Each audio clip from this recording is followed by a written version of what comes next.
AP high court ఆదేశాల మేరకు విశాఖ మధురవాడ ప్రాంతంలో ఎక్సైజ్ శాఖ భారీగా సీజ్ చేసిన గంజాయిని దగ్ధం చేసింది. విశాఖ, అనకాపల్లి, అల్లూరి సీతారామరాజు జిల్లాల్లో వివిధ కేసుల్లో స్వాధీనం చేసుకున్న సుమారు 2.5 టన్నుల గంజాయిని కాపులపాడ జిందాల్ వేస్ట్ ప్లాంట్లో అధికారులు దగ్ధం చేశారు. అలాగే 55 కిలోల లిక్విడ్ గంజాయి కూడా నాశనం చేశారు. రాష్ట్రంలో గంజాయి నిర్మూలన ప్రధాన లక్ష్యమని excise enforcement director Rahul Dev అన్నారు. ఇటీవల పట్టుబడిన గంజాయి మొత్తం 29 కేసులకు సంబంధించిందని తెలిపారు.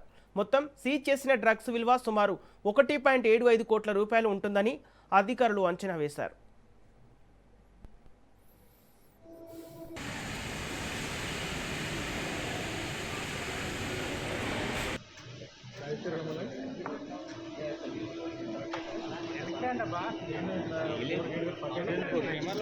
గత కొన్ని కాలం నుంచి బుక్ చేసిన కేసుల్లో 29 కేసుల్లో దాదాపు 2000 kgs of ganja as well as 55 liters of hashish oil ఈరోజు 2348 kgs of ganja and 55.13 kgs of hashish oil ఇది ఇన్సినేటర్ లో పనిచేయడం జరుగుతుంది.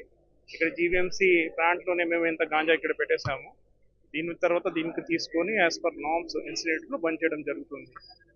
ఎక్సైజ్ డిపార్ట్మెంట్ లో మేము ప్రతి జిల్లాలో ఏఎన్టీఎఫ్ టీమ్స్ ఫామ్ చేశాము. ప్రభుత్వం డైరెక్షన్ వల్ల మన టీమ్స్ వర్క్ చేస్తున్నాయి. హాట్ స్పాట్స్ ఐడెంటిఫై చేయడం జరిగింది. ఎక్కడైనా మనకి పాత గాంజా అఫెండర్స్ మీద కూడా నిఘా పెట్టడం జరుగుతూ ఉంటుంది. As and when we are seizing ganja cases నమోదు చేయడం జరుగుతుంది.